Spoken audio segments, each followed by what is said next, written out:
Hey guys, welcome to the show. I have a wedding report for us today. I have Nick Cutsumpas with us. He is a plantrepreneur who is passionate about all things green. As a full-time plant coach, award-winning landscape designer, and environmentalist, Nick's mission is to leave the earth greener than when he found it. He's an author of the book Plant Coach, and you can also watch him on Netflix's The Big Flower Fight and Instant Dream Home. And he's now married to Anna Dreslinski, and she is a dynamic performer and creative director whose career spans opera, dance, and film. After sustaining a serious injury that shifted her career path in Olympic rhythmic gymnastics, Anna used that experience to channel her creative side in the arts and visual storytelling. As a full-time creative director and part-time performer, Anna uses her platform to advocate for arts education and women's reproductive rights. So, welcome to the show, guys. Thanks for having us. Yeah. Oh my gosh, your wedding just looked so gorgeous on Instagram, and I was like, I need to talk to them. Let's chat all about this. This is so cool. Okay, but let's start at the beginning. How did you guys meet?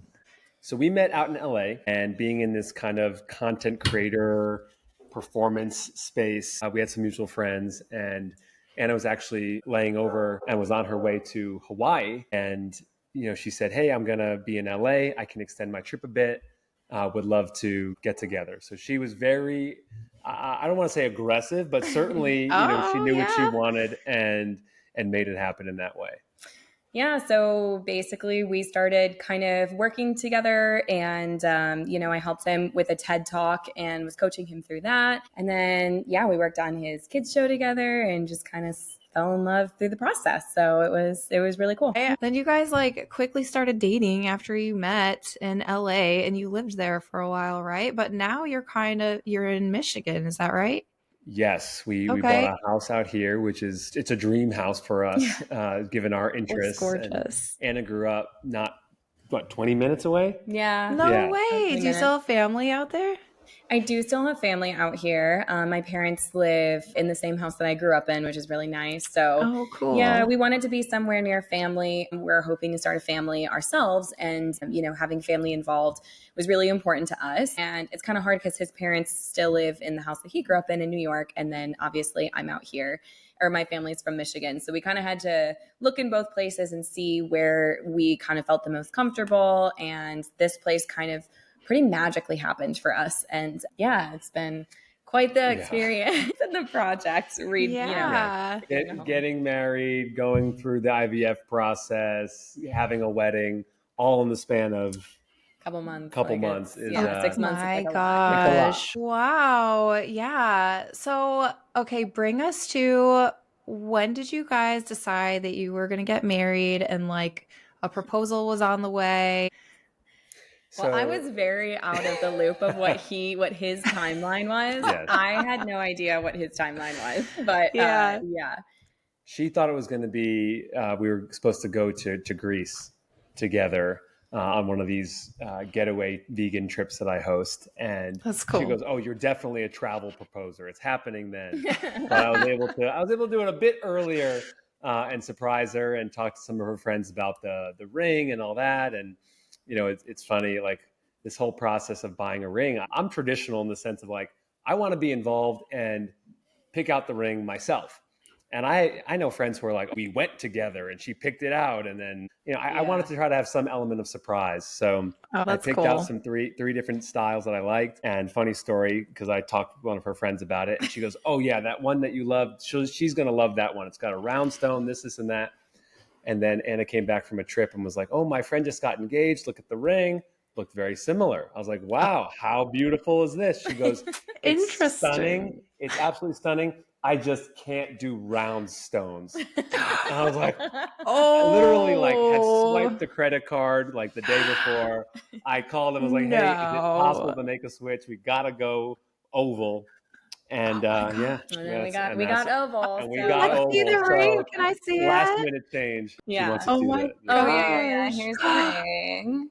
My gosh, it's so pretty. And I love your band too. It's so pretty. I still have to get them resized and soldered together and all of that fun stuff. But he did a great job. And great job, Nick. He got both of them from Switched it up. Yeah.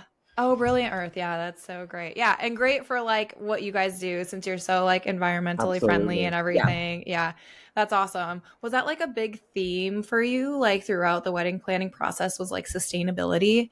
Huge, Yeah. huge. A Mm-hmm. lot of the decisions we made were built around that. To be honest, I didn't want a wedding at all. I was ready to elope, and I think we eventually found something that worked for us because we didn't want to do something huge. We didn't want to do something that is just kind of grandiose in that way, and was able to have a nice intimate wedding for 75 folks, mostly family in New York City, and we didn't do cut flowers.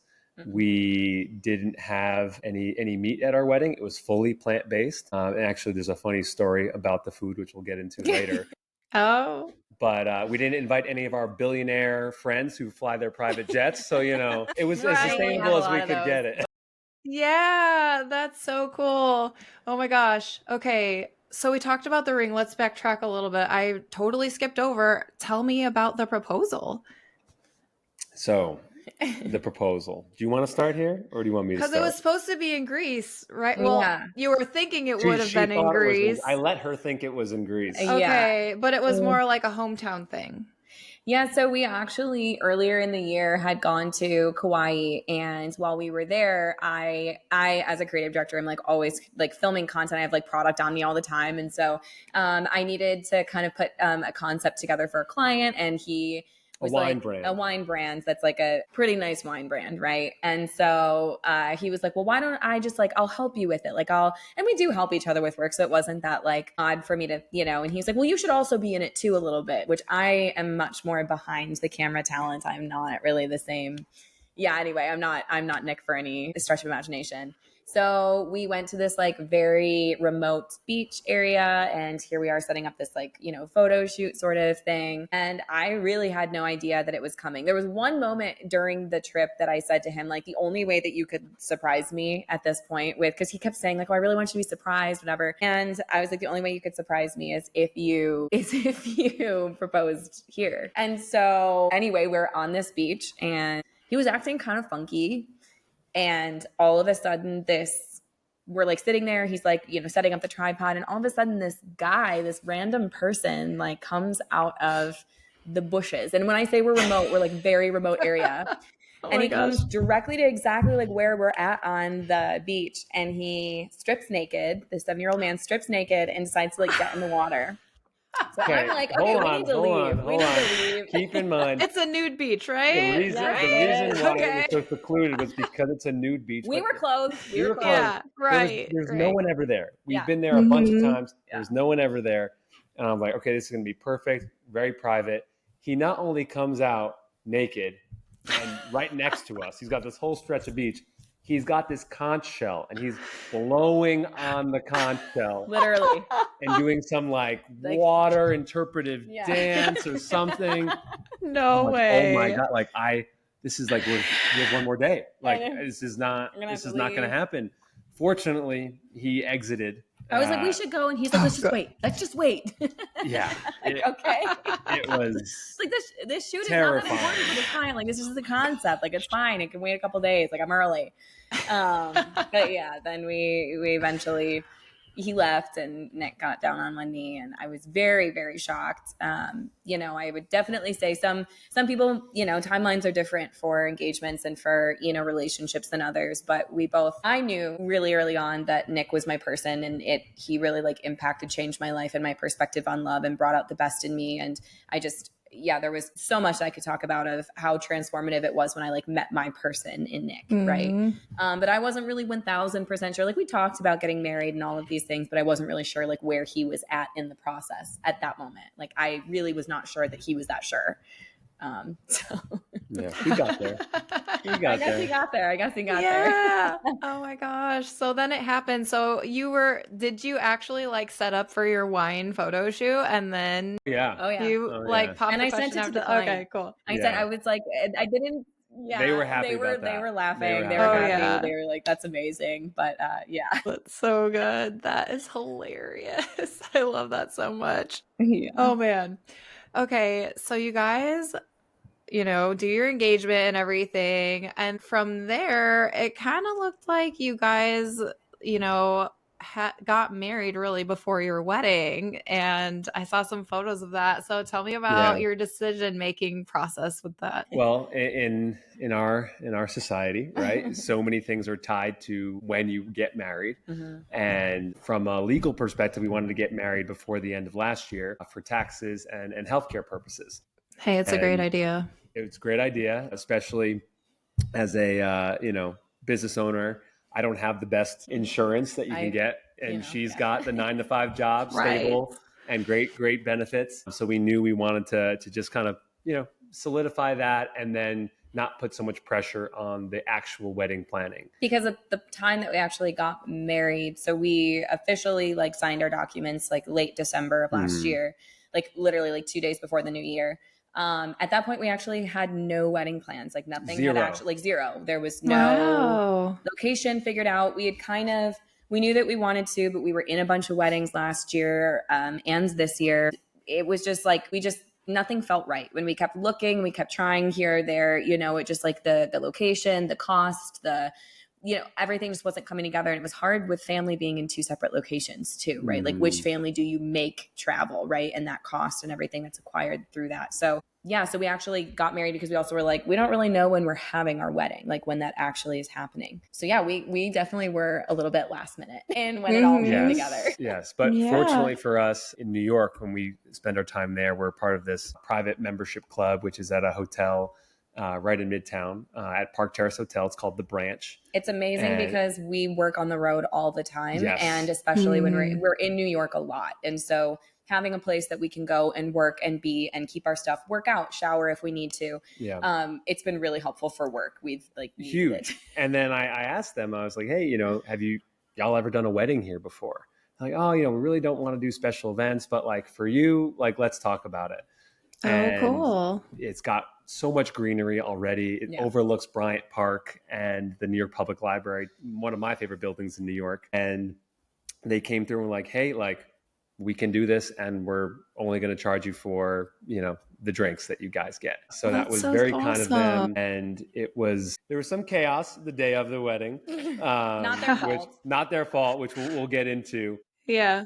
But it was a beautiful venue for it. And our guests were really, really happy to be there, bringing the folks from Michigan and New York together. Yeah. Oh, that's so cool.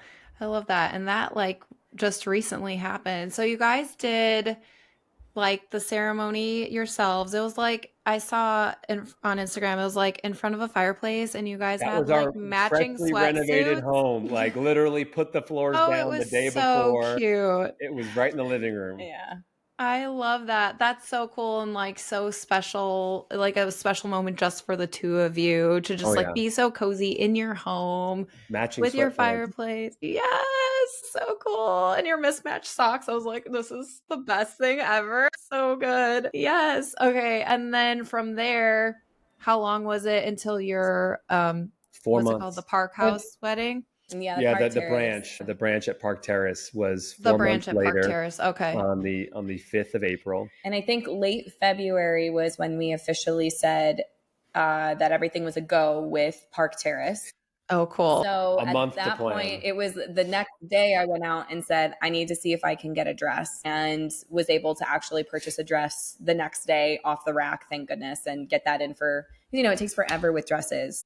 Yeah, totally. So that was 2 minutes at somewhere in New York that you got your dress? Actually, I got it in Michigan at this place called Becker's Bridal. And yeah, they're kind of in the middle of nowhere, to be honest. You have to like drive to them pretty far. But they had a warehouse that you could buy off the rack. And they also had another location you could buy off the rack. And so I'd called ahead, and one of my girlfriends had called ahead and said, like, listen, we need something that you got that's used, because that's all we're not gonna be able to order. And they were like, you can buy any of our dresses. So yeah, just bought it off the rack. And I kind of knew the vision of like what I don't know, like what I wanted ish.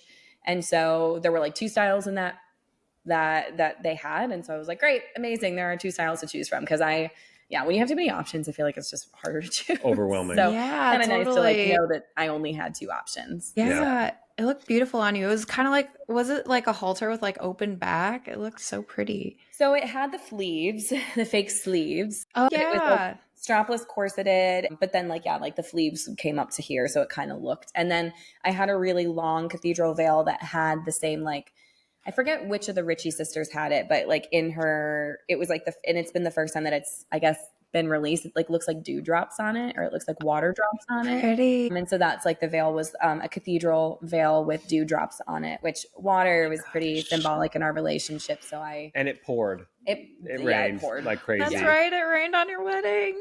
Ah. Yeah.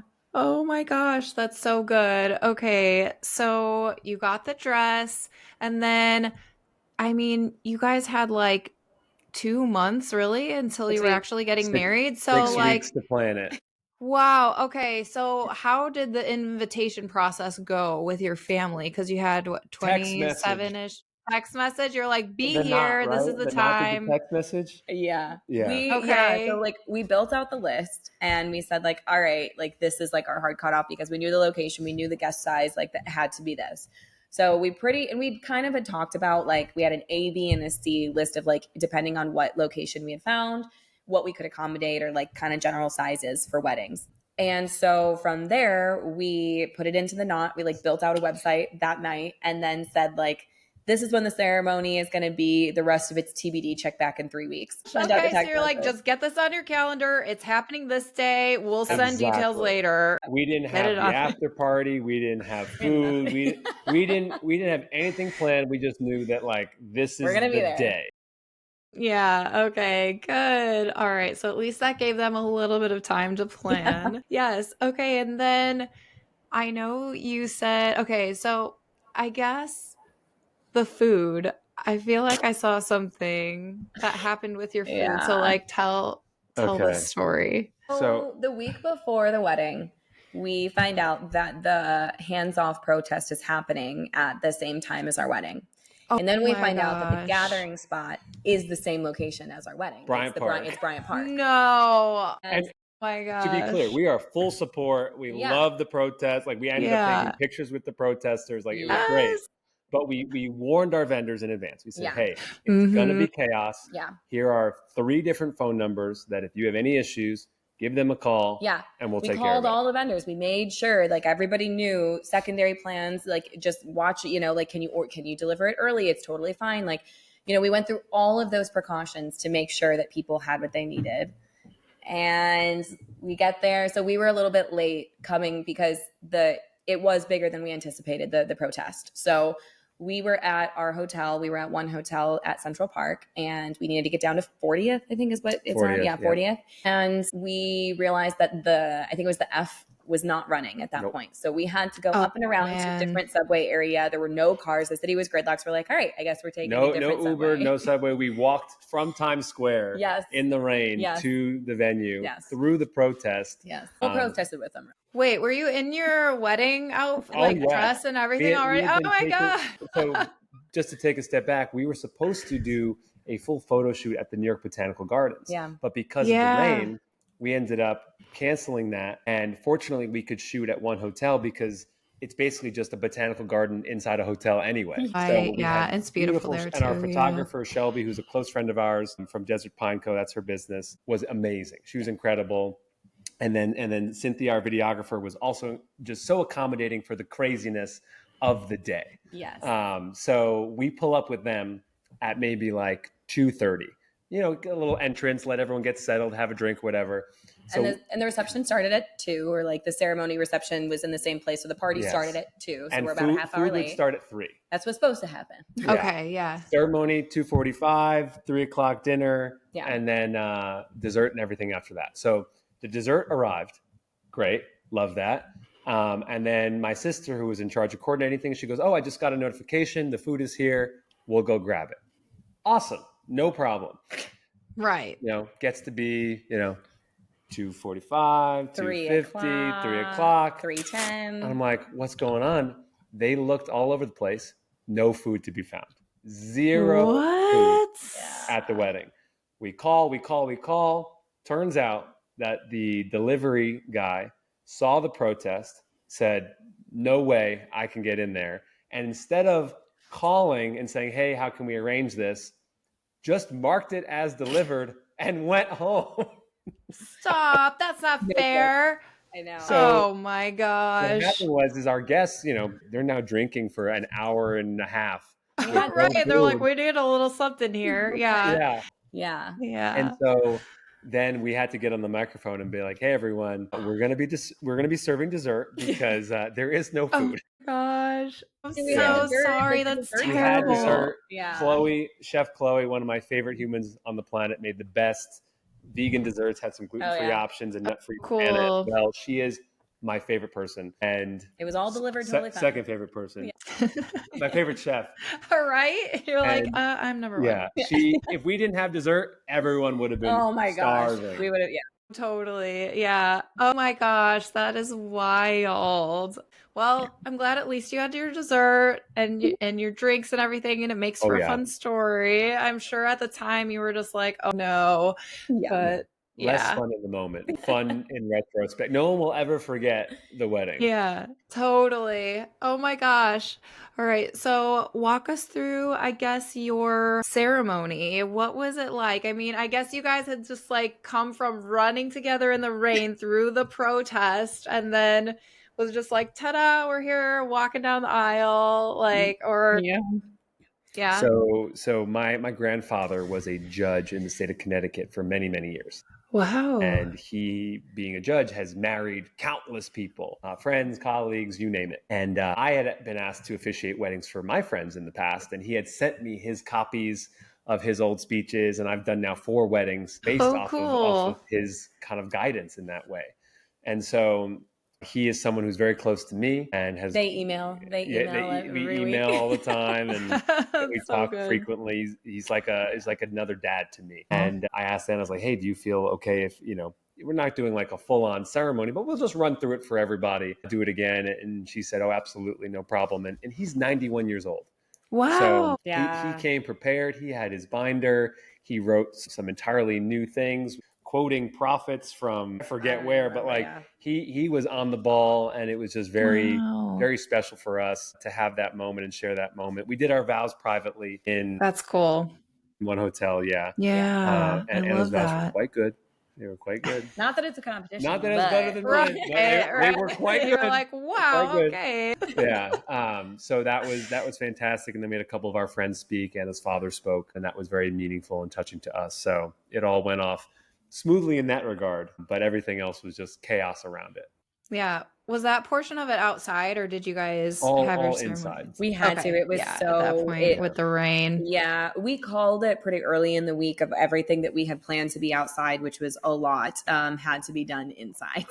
Yeah, definitely. A little, but yeah, it is what it is. Yeah, I mean, so once you got there, did you have to like give your hair a little zhuzh and like do some touch-ups before you, or were you just like, I'm embracing the rain, let's do it? I embraced it. I didn't. I love that. Yeah, I knew that it was going to be rainy, and I wanted my hair back and like, to feel a little better. And so, I did my own hair and makeup that morning and just like kind of pulled it back and threw makeup on that felt like me, but was a little bit zhuzh. And so, I actually did not touch up my makeup the entire day. I just I love no makeup artist or anything.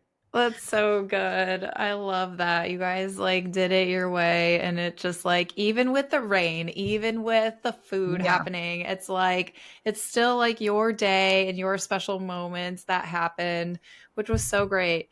And then, so, all right, no food at the reception. We did that. I know. I was like, I had to make a note about that. We were so sustainable. We didn't even serve food. I know. Or like no gas ovens or, stoves were used in the, Nothing so at all. good. I love that. Okay. So what were some other special moments from your day? Ooh, I'll start with the after party. So we had it at this West Village kind of dive bar called Cellar Dog. It's not a dive bar. It's a jazz bar. Thank you very much. And that is a very limited dive bar. It's a jazz dive bar, but it's got this. It was such a perfect blend of who we are, because between her love of music and jazz, and like they also had like ping pong tables and shuffleboard and foosball and all these other sports. My family is very competitive and loves loves all That's kinds of awesome. games. It was a really great mix of our different interests. And then it was just so classic New York. Like we pull up, and we had, at that point, we had panic ordered pizza from all over the city. So we had pizza Yeah. there. The food ended up arriving there after the No fact. way. Oh, So we ended up with gosh. a lot of extra food.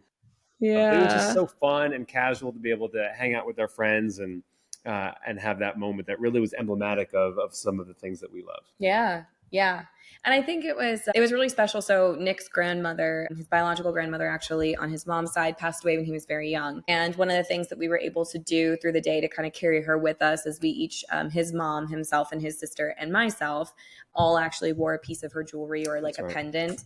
Oh, that's And that was so really special to special. bring her into it. She was a really well-loved person. And, I know it was really hard on his mom to not have her there. These are the sorts of events that she would really want to share with her Of mom. course. So that was also really special, not only to be able to wear that, on my end. Yeah. And I think Yeah. it was a really, really beautiful thing to get to share Mm, in that family moment with his family. It was really important to me. So, yeah, I yeah. love that so much. That's really special to just like carry on the legacy Yeah. from those who have gone before you to just like Yeah. incorporate into your day and Absolutely. just have that as a really special moment Yeah. is really cool. And there were other little things like my shoes were from I wound up wearing tennis shoes for the most part because it was just Love crazy. it. I was like, well, it is what it Yeah. is. So I wore tennis Yeah. shoes and they were from a very dear friend of mine. Her name is Emily. And so that was really nice. And my dad definitely sobbed like a baby. He said it was the alcohol, He but was we know Precious. the truth. I know. he's not really an emotional guy until it all bubbles over, but this was like I think it was the hardest I've ever seen him cry. And he just feels so much like that we belong together in this and it was very healing for my family just from, my past relationships, other things like that. Like this was just such a moment for my parents to get to see and to be a part of and in my journey and who I am and obviously now who we are. So it was really special to also see that, even though I know he'd be like, "Oh, where's the alcohol?" Yeah. That's sweet. It just hit him hard that Yeah. day. I'm sure just like seeing his daughter get Yeah. married. Oh, it's so Yeah. sweet. All right. I ask this to all the couples who come on the show. What advice would you give to others who are in the wedding planning process right now?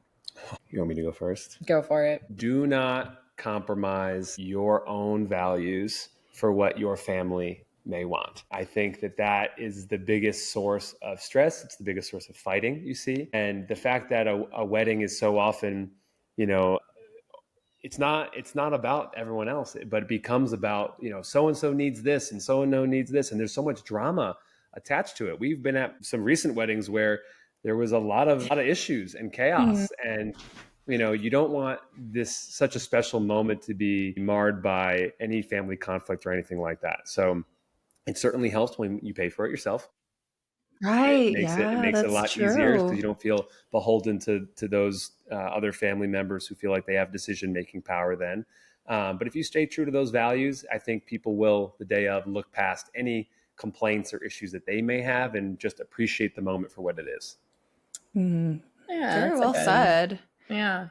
I think my piece of advice is that I think it's like really just like twofold that if you're starting to notice, like I think honestly, like weddings can bring out the absolute worst in people. I Yeah. really do. Like in the Yeah. worst in relationships, it's actually shocking to me to have watched I've been in like 9 weddings. Like I have a very close group A of girls and jillion like weddings. I've Yeah. been maid of honor quite a few times and like I've Hmm. watched really good relationships be really tested and really change and have to eh, it's not worth it at the end. And that's what I always like remind, mothers of the bride or, whenever I'm in a wedding and I like kind of have to be like, hey guys, like, let's take a step back here.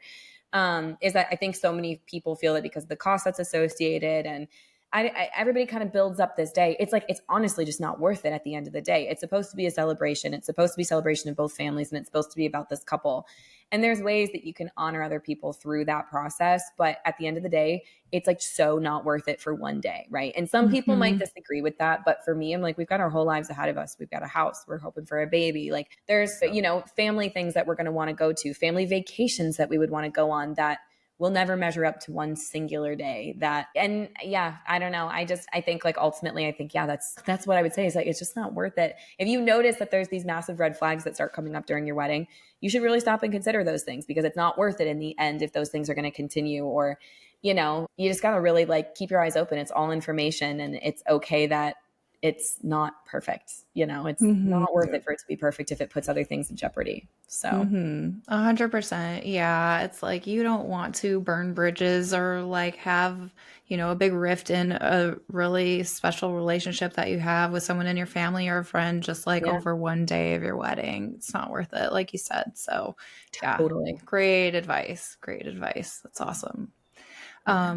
Anna, I know you've been pretty open about your IVF journey on Instagram. Is there anything that you would like to share about that? Oh gosh. Yeah, don't settle for an office that doesn't feel okay. Yes. we Wow. Yeah. I've had my fair share of difficulty with doctors, and I think most women can probably attest to this, that our pain is not always believed, or that our what's going on is not always taken seriously. And we actually started off at, I think it was CYN or CNY fertility, that was in New York, so that's what we could afford. And then I got insurance through AGMA because I worked enough weeks last year to be considered on their insurance. We went to a new place that was here in Michigan, and I cannot even begin to describe like how much I just wasn't listened to, how I couldn't get a hold of people. The IVF world is still so many steps behind what the need is for women. And it's okay for you to advocate for yourself. You have to. The reminder phone calls being like, I never received this email. I need this, I need that. Injection training. Injection training, like Wow, fight for yeah. what you need to feel comfortable. And also it's really okay to be an advocate for yourself. I just continue to say that, and it's okay to switch offices. I would never wish this on my worst enemy. Wild, I actually, like, in the middle of IVF was getting my wedding dress, right? And I gained 15 pounds from the hormonal like the hormones just were wild. And so when I went to pick up my dress, I didn't fit it. And then like Mm. literally a couple weeks later, fit it. Like that's how tremendous the hormonal weight gain can be. It's crazy and it's painful. Just, you got to ask yourself, like, is it worth it? You know, like at the end of the day, would you rather adopt? Would you rather, do donor eggs? Like there's so many different options that are out there. And we know that finances and your body are precious and valuable. So just be open to everything and don't be afraid to advocate for yourself. If you find that it's too much, it's no big deal to do donor eggs. It's literally not that, like, it's okay for you to say this is too much on my body. It's hard. It's the most difficult thing, I think, in all of my hip reconstruction, excision surgery. Like, I've had a lot of surgeries, and this has been, I think, one of the hardest things that I've gone through mentally. All my friends are getting pregnant naturally. My sister's pregnant, and it's really hard not to be so hard on yourself. And gosh, is the messaging horrible around fertility. Everything's just detox, this will help you get pregnant to detox. You're not unhealthy. Like women get pushed to this all the time, that the fertility problems are related to some other like health problem, like you're dirty somehow, and you're not. Like there's nothing wrong with you. We are just under researched, and we don't have enough solutions for women. Mm-hmm. So, Yeah. and lean on your partner. Nick has been really Yeah, great. He's been there to support me the whole time. So Lots of yeah. doctor visits. lots of doctor Yeah, for sure. Thank you for sharing about that journey. And I needed to correct myself. It's not just your journey, it's Nick's too, just as much. Like you guys are both going through this together My because you're job is wanting to pretty start a easy. family. I show up, Yeah. they lock me in a room, and I'm like, all right, come out when you're ready. It's much more fun for me than it is for Anna. Totally.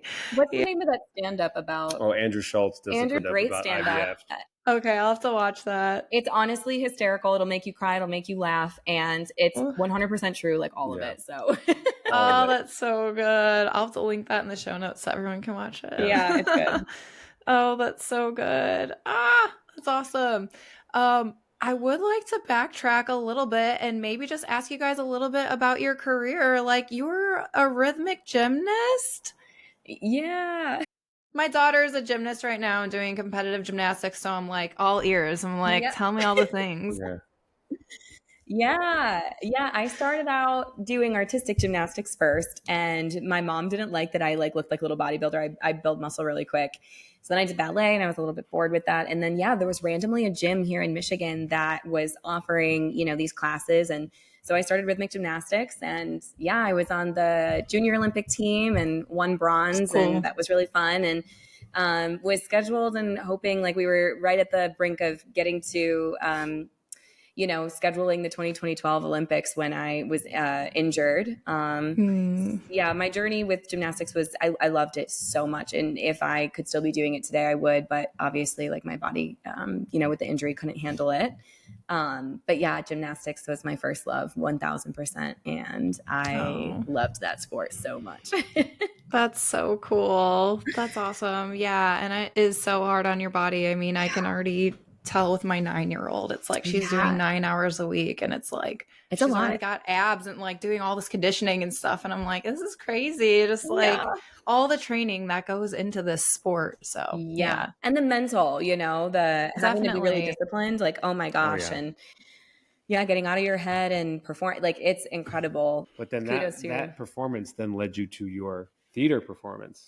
Yeah. It all just kind of, it'll all lead, her somewhere, it'll all come together in the end. And that's what I've definitely noticed is like, you're in the middle of it and you're like, how am I ever going to come back from this injury? Or how is this experience that I just spent so much time on, like, is it all just gone? Is it all wasted? And then like you move on and you realize, you look back 10 years, and you're like, oh, I get, like, all of these things are still part of me and part of my story and impact who I am today. And that's a really beautiful thing, and the choices. So yeah. That's so cool. Yeah. I can see how it's just like a sport where you can like learn so much from it about yourself and just the world and everything. So and it's changing for the better. I would say gymnastics with the spotlight on really protecting women and making sure that women are eating and things like those were really significant problems back when I was in gymnastics, and I was training in Bulgaria, and you'd travel with 2 suitcases, one with food and one with your clothes, and you'd stick it in like certain places in your mattress and other places like that to make sure that you had your food with you.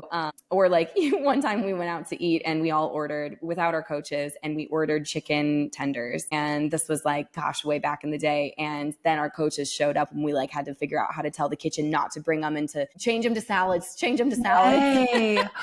So very thankful your that body needs protein to like for all the things you do in gymnastics. That's crazy. Oh my gosh. And you know it, but that mentality is starting to change, which is really nice. Right. Totally. Yeah. Oh my gosh. Wow. I'm sure you have so many amazing stories. Those are, I'm sure, just like the tip of the iceberg. Yeah.